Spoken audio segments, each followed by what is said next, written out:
Welcome back to GamecocksOnline.com. I'm joined by head volleyball coach Tom Mendoza after the Gamecocks hold off Mississippi State on Friday night. And coach, it was kind of a tale of who was able to serve tougher, who was able to defend a little bit better. Gamecocks with some really strong efforts in the first two sets. Bulldogs roar back for those next two. How important was it for you to see your team kind of go through those struggles but still come away with a win? Yeah, it's hard to beat a good team 6 straight sets, and I think that's a little bit of what we started getting at the end of that third set. I liked some of the things that we were doing the first two sets. The area that I think we can improve on that normally is a strength of ours is the block. I don't think we were quite as aggressive on the block as we needed to be, and that I think that allowed Mississippi State to get an offensive rhythm. They outplayed us for a good hour there. They were playing really good defense. They were more aggressive at the net, but I love the way that our team responded and was able to come back and refocus. And the fact that we put ourselves in that position, being up 2-0, gives us that opportunity as well. So it seemed like, from the blocking perspective, a lot of those attacks seem to just kind of squirt in front of them, in front of the block, and kind of fall at their feet. What do you kind of do to try and correct that when it comes to kind of shoring out the block? Is it just getting there quicker, or kind of reading the attacker? Yeah, you noticed that too. Yeah.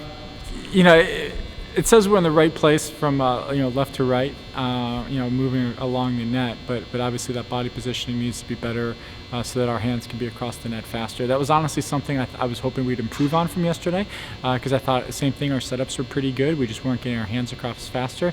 Unfortunately, it took a step in the wrong direction.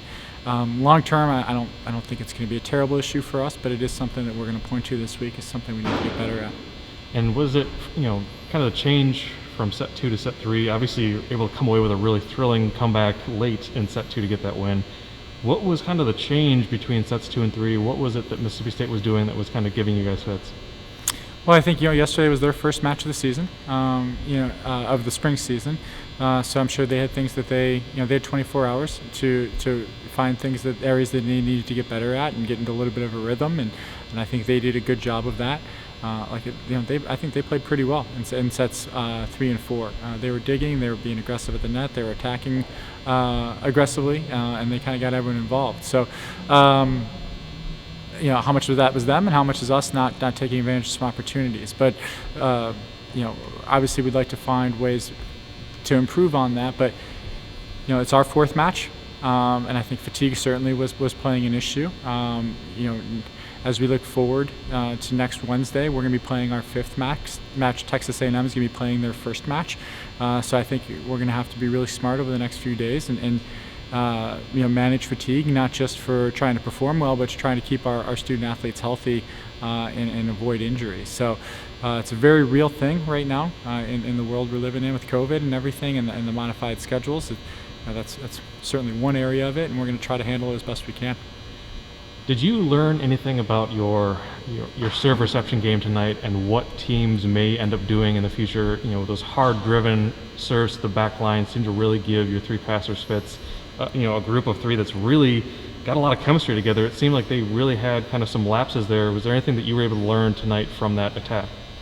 I think it's the fatigue, and I'm not just I'm not trying to make excuses. I think it's the mental fatigue as well as the physical fatigue, and so we try to work on that. We try to talk about that when we're in practice of finishing drills well, because at the end of those sets or playing back to back, we're going to both be physically fatigued and mentally fatigued, and whether it's our feet just not moving fast enough, or not holding the body positioning we need to, or not communicating the way that we had been communicating, all of those things are keys, and that was actually my message to the team after, was we need to play an efficient way so that we don't put ourselves and actually create more work for ourselves.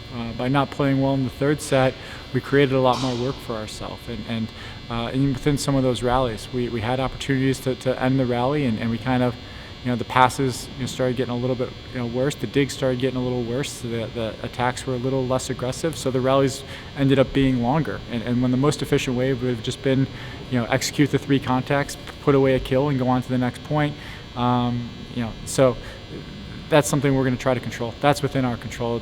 Stuff with the schedule we have to adjust with and handle as best we can. But how we play is up to us, and we're going to try to handle it well as a group and play at the championship level that we expect out of ourselves.